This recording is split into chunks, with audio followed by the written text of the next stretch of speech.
ini terkait media massa atau dunia sekarang yang digital yang makin hari makin dalam tanda kutip kejam gitu ya. Bagaimana keterkaitan antara literasi dan penyebaran hoax yang dirasakan atau pernah mengalami kasus ada siswa di sana atau guru yang menerima mentah-mentah berita yang tersebar di media massa?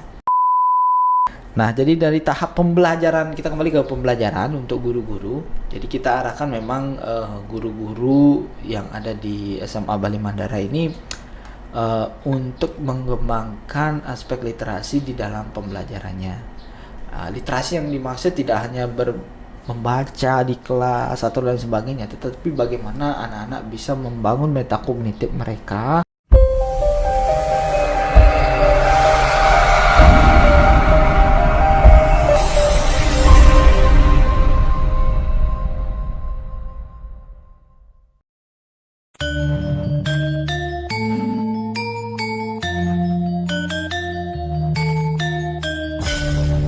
Balai Bahasa Provinsi Bali melayani dengan cinta.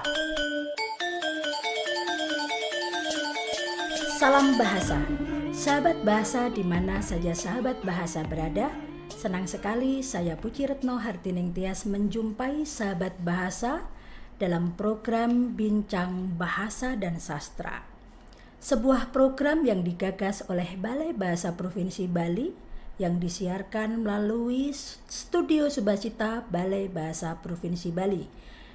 Program ini bertujuan untuk menyebarkan informasi kebahasaan dan kesastraan kepada masyarakat. Sahabat bahasa, dalam siaran Bincang Bahasa dan Sastra kali ini, kita akan membahas topik implementasi literasi di sekolah. Sehubungan dengan itu, tengah hadir bersama kita narasumber kita yang tidak asing lagi, Bapak IKD Darsika Aryanta SPD MPD dari SMA Bali Mandara, dan beliau adalah tim literasi sekolah terutama di sekolah SMA Bali Mandara. Ya, Selamat sore Pak Kadek ya. Ya, selamat sore Bu Retno. Baik, bagaimana kabarnya? Kabar baik-baik saja, walaupun istilahnya sedikit capek tapi harus dilaksanakan. Tetap semangat Tetap ya. semangat seperti Nah, itu. ini baik, untuk topik kali ini kita berbincang terkait literasi atau implementasi literasi di sekolah. Ya. Nah, sebelum saya bertanya menyoal bagaimana sih literasi di sekolah, terutama di SMA Bali Mandara, saya ingin mengetahui, menurut Bapak, apa sih literasi yang secara definisi kita sudah ketahui itu. Nah, saya ingin mengetahui sejauh mana literasi menurut pandangan Bapak. Ya, mungkin secara personal ya. Jadi pandangan saya tentang literasi itu seperti apa. Jadi menurut saya secara pribadi ya, literasi itu merupakan istilahnya sifat, ya, sifat ataupun misalkan sikap atau perwujudan dari bagaimana seorang manusia itu bisa memahami sesuatu berdasarkan apa yang dia dapatkan dari panca inderanya, baik itu dari melihat, mencium, meraba dan lain sebagainya. Jadi apa yang input yang dia masuk, yang ada, yang dia dengar, yang dia baca, lalu difilter setelah itu dan dia belajar dari itu sehingga dia membentuk suatu sikap. Oh, beginilah sikap saya terhadap gejala-gejala lingkungan yang ada. Jadi sikap yang kita harapkan adalah sikap yang positif, Bu. Jadi itulah yang menurut saya literat. Jadi salah satu respon dari apa yang terjadi akibat stimulus yang ada, seperti itu. Nah, baik. Kalau itu definisi secara harfiah dan pandangan menurut Pak Kadek Darsika ya. Namun apakah literasi, sekarang kita berbicara di sekolah, semua guru atau semua komponen, baik itu kepala sekolah, komite, atau bahkan itu guru sendiri, bagaimana tanggapan literasi yang memang sudah digalakkan, sudah diluncurkan sesuai Permendikbud juga ya, Permendikbud nomor 22 tahun 2015 tentang penumbuhan budi pekerti, kemudian dicetuskan atau dilahirkan gerakan literasi sekolah. Nah, bagaimana sekolah terutama ini SMA Bali Mandara menanggapi gerakan literasi sekolah, dan bagaimana, apakah kesiapan itu sudah sejauh mana sih di SMA Bali Mandara? Oke. Ya, jadi gerakan literasi ini mungkin salah satunya adalah gerakan literasi sekolah.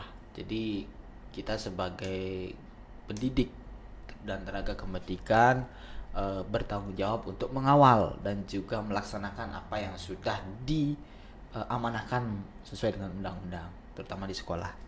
Nah, untuk itu kami di sekolah di SMA Negeri Bali Mandara memiliki kewajiban untuk melaksanakan tersebut. Kita mulai di tahun 2016 sebenarnya, Bapak Ibu. Jadi 2016 program gerakan literasi ini secara formal dilaksanakan. Namun secara non formal saya yakin sejak tahun 2011 kita sudah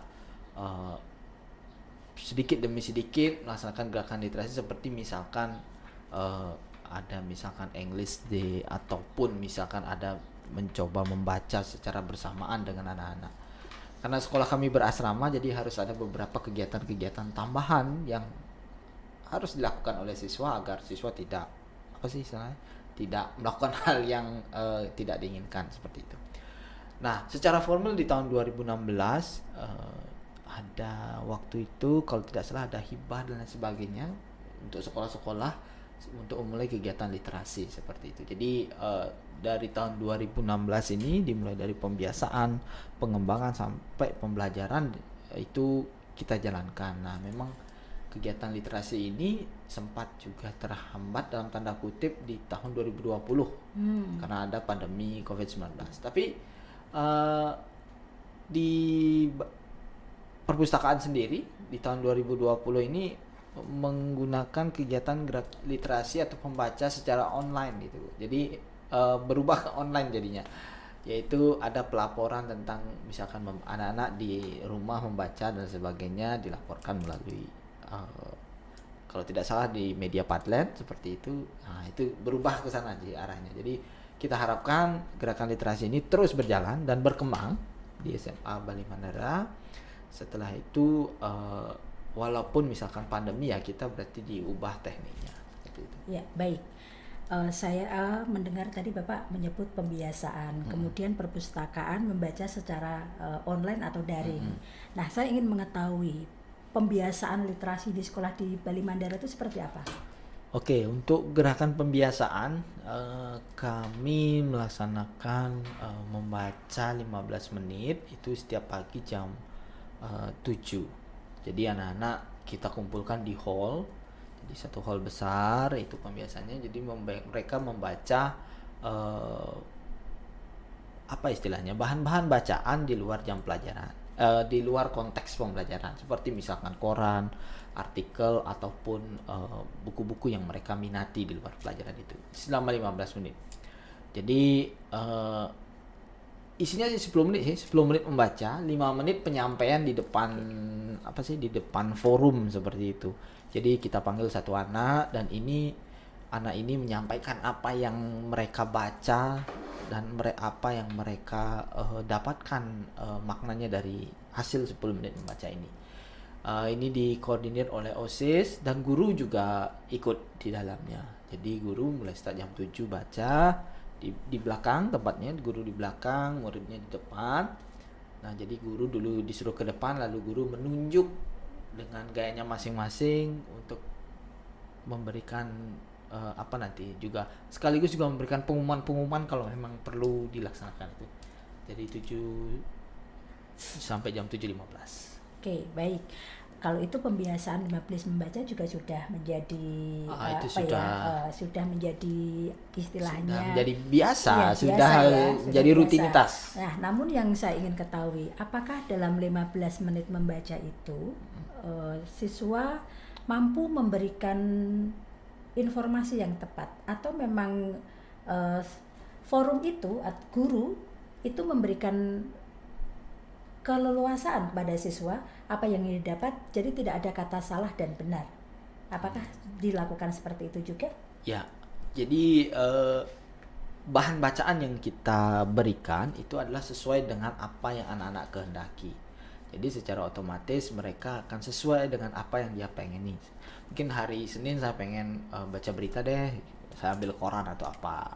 Kan hari Selasa saya pengen baca novel atau artikel apa gitu. Jadi mengenai benar dan salah, saya yakin itu berbasis kepada perlu adanya pembuktian dan lain sebagainya. Tapi kita yakini bahwa ada setiap hari penambahan informasi dari mereka yang harus mereka dapatkan dari hasil membaca itu dan di-share kepada teman-temannya seperti itu. Kadang-kadang banyak juga ada yang misalkan kalau misalkan mereka membaca koran biasanya isu-isu gitu ya. Jadi isu-isu yang terkini mereka dapatkan, lalu ada yang bertanya dan menanggapi. Wah, ini kadang-kadang bisa jadi diskusi itu. Iya. Jadi mereka jadi mungkin molor 5 menit itu kadang-kadang panas juga diskusinya Ya, gitu. Jadi sangat menarik seperti itu Bu, kalau memang benar-benar istilahnya dilaksanakan dengan benar seperti itu. Ya, baik. Nah, ini terkait bahan bacaan ya. Berarti ini pengembangan. Kita masuk ke dalam pengembangan fasilitas, sarana dan prasarana di SMA Bali Mandara. Apakah perpustakaannya, buku-bukunya, bahan bacaannya, kan ini bisa bahan bacaan teks dan non teks. Apakah lengkap? Kemudian kalau penyediaan pojok baca seperti apa? Oke. Gitu. Ya. Jadi dari tahap pembiasaan saya kira dari Senin sampai Jumat ya kegiatan itu dilaksanakan, saya kira tidak masalah. Jadi untuk pengembangan memang ada beberapa divisi, jadi dari perpustakaan tadi yang sudah dibilang, ada juga divisi dari pojok baca. Jadi di pojok baca itu di setiap kelas kita ada 15 ruangan kelas, itu ada pojok baca 15, plus di setiap lab pun ada Bapak dan Ibu. Jadi di ruangan lab itu ada dan terisi bukunya. Nah itu kita harapkan anak-anak bisa membaca dimanapun berada di luar jam 15 menit membaca tadi. Mengenai ketersediaan buku di pojok baca, nah ini cukup mencukupi, dan mereka melakukannya ini per gerha. Jadi kita lombakan Bu. Jadi istilahnya ada lomba pojok baca. Jadi ada yang kita di sekolah kita itu ada yang namanya gerha, dibagi menjadi 9. Nah, jadi setiap gerha itu punya pojok baca tersendiri. Jadi kita lombakan yang mana yang paling menarik, yang mana yang paling sering dibaca bukunya dan lain sebagainya. Apa itu gerha? Gerha itu secara Arabiah artinya gerha itu rumah. Nah, jadi kalau di Bali, kalau di kita ada gerha Wayabia, Nairiti, gerha itu 9 pojok arah mata angin gitu. Arah mata angin ya. Jadi rumah di barat, rumah di dan sebagainya. Ada 9 gerha. Jadi itu yang kita jadikan sebagai kelompok, istilahnya apa ya, keluarga mereka selama 3 tahun untuk belajar di SMA Bali Mandara. Jadi selain juga angkatan, mereka juga dibagi jadi gerha ini. Tempat mereka curhat, tempatnya dengan kakak kelasnya dan sebagainya. Ya, menarik sekali ya kalau pembiasaan, kemudian siswa di asrama juga. Nah, kalau ini untuk pembiasaan fasilitas yang diarahkan kepada siswa. Nah, bagaimana untuk fasilitas kepada guru? Seperti apa? Ya, fasilitas membaca maksudnya atau ya, gimana? Fasilitas kepada guru yang memang harus menerapkan literasi. Oke. Ya, jadi dari ketersediaan sumber informasi ada 2, yaitu elektronik dan cetak.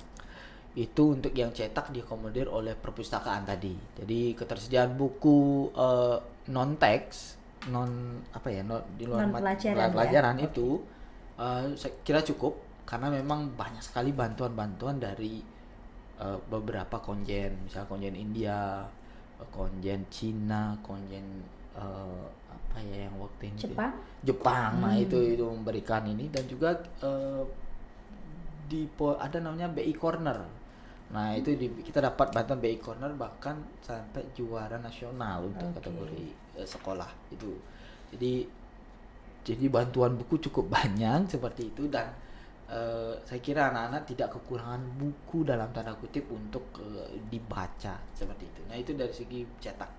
Untuk elektronik saya kira sama dengan sekolah-sekolah yang lain, penyediaan internet dan sebagainya, wifi sehingga anak-anak bisa mengakses, bahkan dan guru ya bisa mengakses apa yang mereka inginkan sekarang, karena di zaman digital sekarang ini kan istilahnya tembok itu sudah runtuh. Betul. Nah, jadi tembok runtuh, akses informasi itu bisa di mana saja kita dapatkan. Betul. Tergantung dari apa yang misalkan kita inginkan, bisa saja kita dapatkan seperti itu. Nah, ini menurut saya sangat berbeda, dan yang saya ketahui sekolah-sekolah belum semuanya melaksanakan implementasi literasi di sekolahnya ya. Nah, kalau ini membaca dan tadi buku teks dan non teks, berarti semua mata pelajaran ya sudah dibiasakan untuk membaca 15 menit sebelum pelajaran dimulai, atau seperti apa? Oke. Jadi Senin sampai Jumat itu bersamaan, Bu. Jadi itu setelah selesai pembiasaan baru masuk ke kelas masing-masing seperti itu.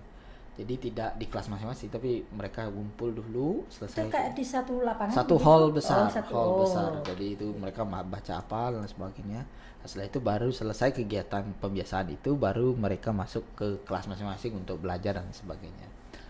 Nah, jadi terkait dengan di pengembangan, saya kira fasilitas sudah tidak dilakukan lagi ya? Sudah ada, cuma mungkin nanti tambahan di buku teksnya mungkin itu karena memang dari dana BOS, karena dana BOS menyangkut tentang jumlah siswa, kita jumlah siswa sedikit per tahunnya ya. Jadi intake-nya adalah sekitar 130 sampai 150. Nah, itu jadi artinya dibandingkan dengan sekolah lain yang bisa sampai 300. Betul. Satu angkatan tuh 300-350, jadi seperti itu. Karena ini juga pilihan ya, siswa pilihan jadi ya. Karena memang ini unit cost per siswa juga cukup ini, dan ini adalah kuota dari pemerintah provinsi. Nah, jadi dari tahap pembelajaran kita kembali ke pembelajaran untuk guru-guru. Jadi kita arahkan memang guru-guru yang ada di SMA Bali Mandara ini untuk mengembangkan aspek literasi di dalam pembelajarannya. Literasi yang dimaksud tidak hanya membaca di kelas atau lain sebagainya, tetapi bagaimana anak-anak bisa membangun metakognitif mereka supaya bisa berpikir lebih deep lagi, lebih tingkatannya bisa lebih tinggi. Makanya kita tantang guru-guru untuk memberikan challenge dong anak-anak dengan kemampuan bertanya yang lebih oke. Karena tanpa bertanyaan ibarat adalah pancingan kepada anak-anak untuk mereka bisa pancing ya, kita pancing otomatis naik ke atas, pancing ikan mereka berpikir akan lebih naik.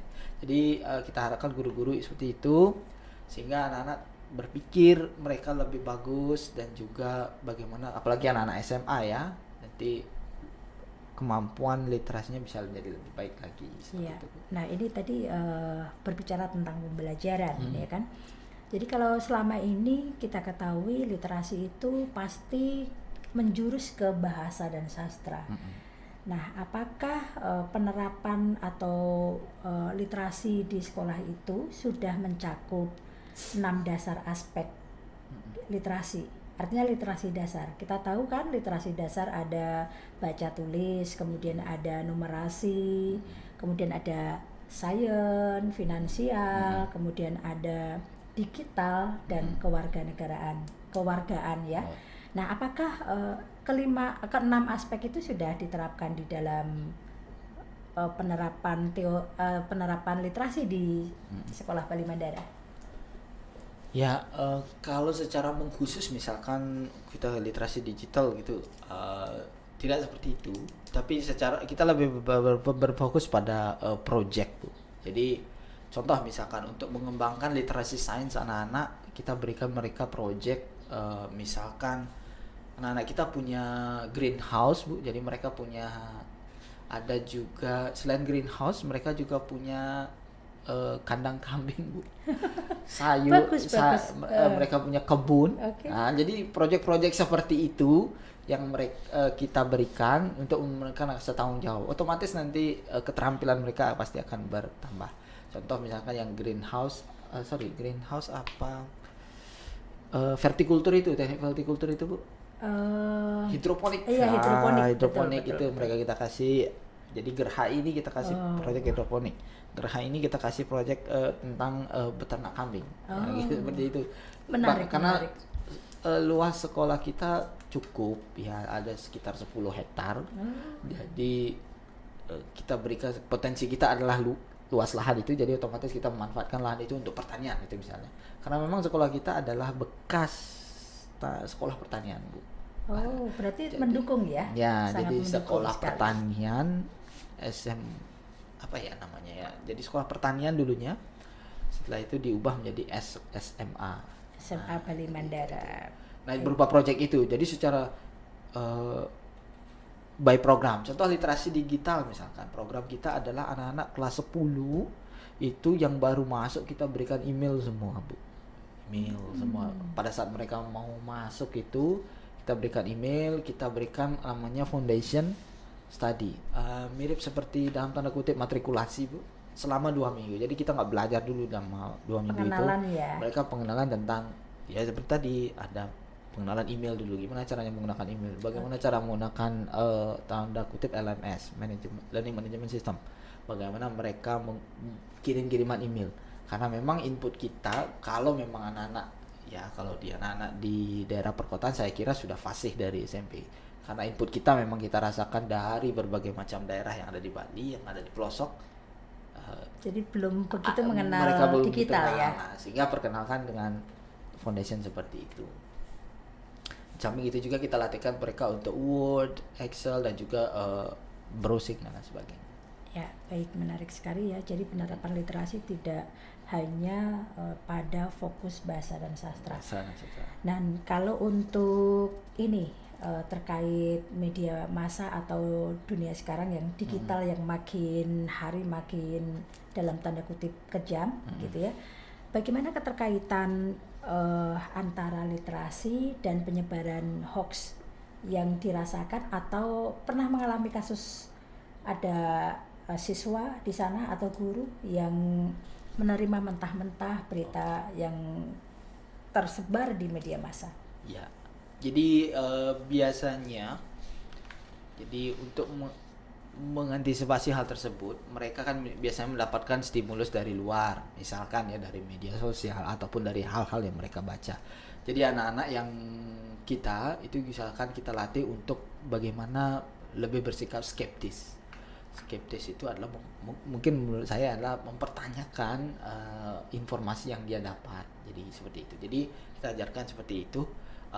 Dia mendapatkan informasi, benar nggak sih informasi ini? Nah, kalau sudah mempertanyakan, otomatis pasti ada inisiatif ataupun ada trigger untuk mencari sumber yang lain. Tidak hanya ke satu sumber ini, tetapi berbagai sumber. Nah, itulah mungkin cara dalam tanda kutip memanajemen kalau misalnya ada hoax dan sebagainya atau menangkal hoax seperti itu. Jadi mempertanyakan benar atau tidak.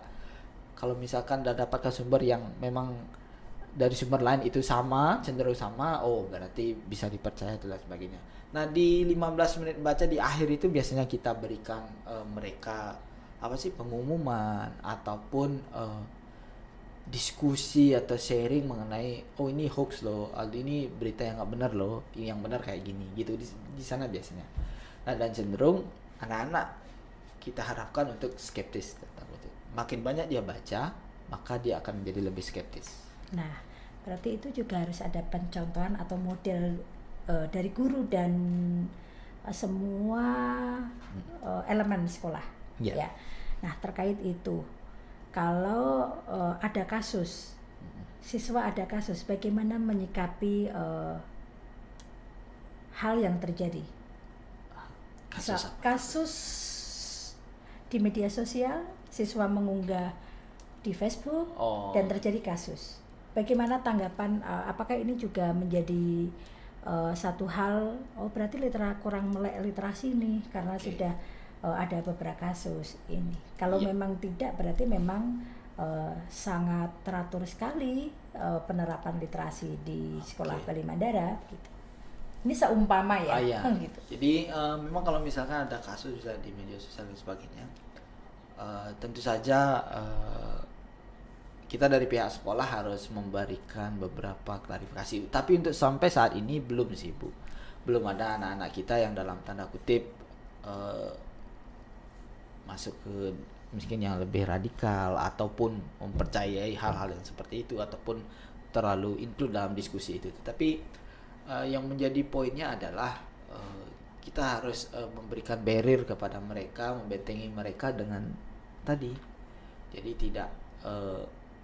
tidak mempercayai penuh kepada semuanya ya secara satu sumber seperti itu. Jadi kita usahakan mereka untuk mencari sumber-sumber lain.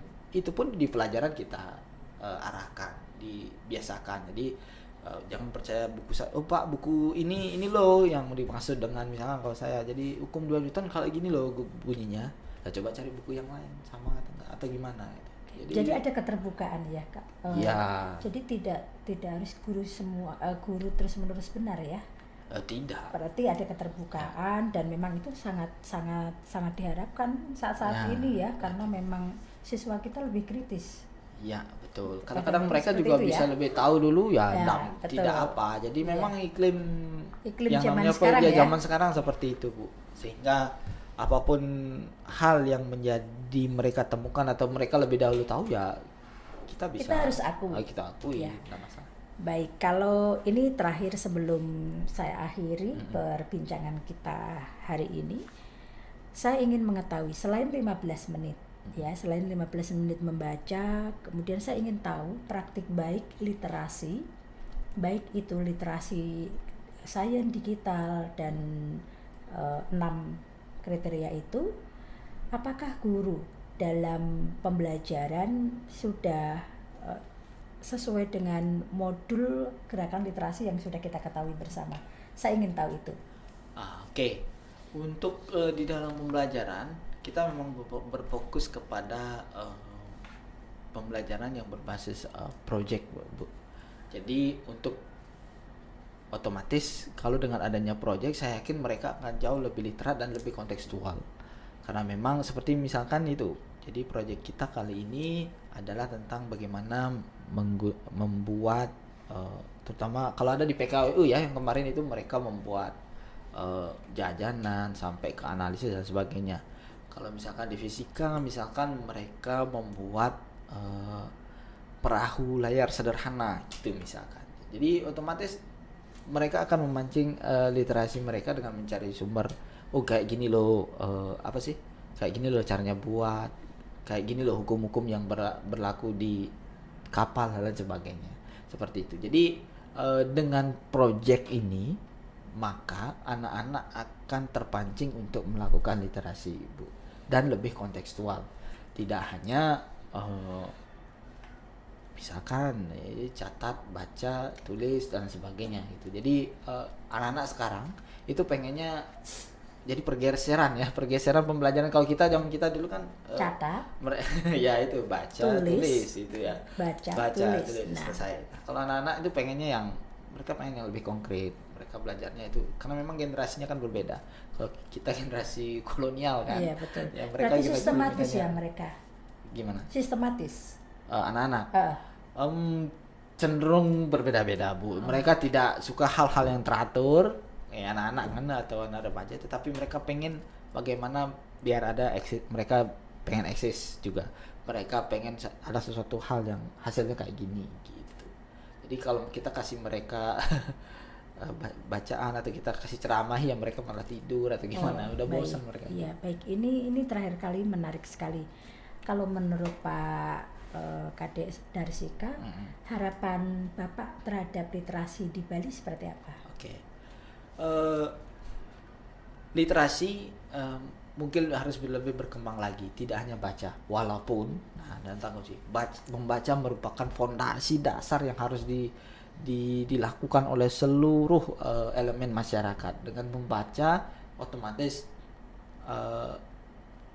hal-hal yang lebih tinggi bisa dilakukan. Nah, yang pertama adalah perkuat membaca itu. Yang kedua adalah lebih ke pengembangan yang lebih kontekstual. Ya, dari membaca ini apa sih yang harus dilakukan kepada komunitas ataupun lingkungan sekitar. Misalkan kalau dasarnya harus membaca, memang, tapi tidak berhenti sampai membaca, tapi dasarnya adalah membaca. Jadi contoh, kalau di dalam pembelajaran kita kasih proyek. Kalau misalkan di komunitas atau apa, setelah membaca kita buat apa nih supaya ini, gitu misalkan. Jadi seperti itu, Bu. Jadi dasarnya adalah membaca dulu, dikuatkan, setelah itu baru ke pengembangan literasi yang lebih kontekstual dan bermanfaat. Nah, saya sangat tertarik ini. Nah, sebelum saya akhiri, benar-benar saya akhiri, sepertinya waktu 30 menit tidak cukup kalau kita berbincang-bincang lebih mendalam tentang literasi. Nah, apakah menurut Bapak nih, integrasi, apakah sudah ada integrasi literasi dalam pembelajaran di Bali, di sekolah, atau di Indonesia? Oke.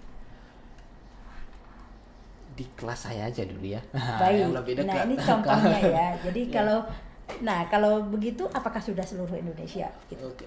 Bagaimana? Di kelas saya dulu. Kalau berbicara seluruh Indonesia perlu potret yang lebih besar. Nah, sekarang saya ingin tahu kalau dulu. Di kelas, ya. Kalau saya misalkan, jadi untuk memancing literasi anak-anak, seperti yang saya tadi sudah bilang, adalah mereka harus diberikan satu challenging atau tantangan. Tantangan itu berupa project ataupun apa dengan menggunakan model pembelajaran yang ada. Salah satunya adalah project yang saya lakukan. Jadi dengan itu mereka otomatis akan berliterasi, Bu. Jadi itu. Jadi tidak harus kamu literasi gini dulu, tidak gitu. Tapi project dulu deh ini. Otomatis mereka akan berarti menerapkannya di dalam mata pelajaran sudah langsung bisa otomatis dengan menggunakan project itu. Jadi berbeda contoh, kalau dari mata pelajaran baru ke proyek. Jadi project dulu mereka pasti akan nyari dan sebagainya. Jadi kan otomatis istilahnya mereka harus tahu tujuan dulu proyek kita adalah membuat misalkan miniatur perahu layar yang ergonomis, praktis, dan juga bisa lari kencang gitu. Jadi tujuannya itu. Nah, mereka pasti mau berliterasi ngapain nih? Saya mau cari literasi cari bahan-bahan ini dan sebagainya. Nah, itu tingkatannya menurut saya. Nah, sangat menarik ya. Nanti lain kali kita bahas yang integrasi literasi ini ya, sangat dan perlu dikembangkan di Bali juga dan sekolah-sekolah lainnya. Ya. Dan yang bisa saya simpulkan untuk pertemuan atau perbincangan kita hari ini di studio Subhasita, untuk integrasi literasi tadi perlu ada metode penemuan supaya anak-anak tidak harus belajar buku mata pelajaran terlebih dahulu, tetapi berbasis proyek. Ya, betul. Nah, yang ini yang menjadi poin penting. Membolak-balikan sistem pendidikan yang secara umum biasa kita anak-anak baca buku, silahkan, baru mereka ada pandangan proyek-proyek lain. Kalau ini terbalik ya di SMA Bali Mandara, proyek baru semua bisa menguasai termasuk di mata pelajaran. Ini sangat menarik dan catatan paling penting. Sangat menarik pembahasan kita tentang implementasi literasi di sekolah. Namun pembahasan kita harus berakhir sampai di sini karena kita dibatasi oleh waktu. Terima kasih kepada Bapak Kadek Darsika Arianta SPD MPD yang telah berbagi informasi terkait bahasa dan sastra. Terima kasih kami sampaikan kepada pendengar yang setia mengikuti acara ini. Semoga pembicaraan kita kali ini dapat bermanfaat bagi sahabat bahasa dimanapun sahabat bahasa berada. Terima kasih atas perhatian sahabat bahasa. Sampai jumpa pada siaran selanjutnya. Salam kita.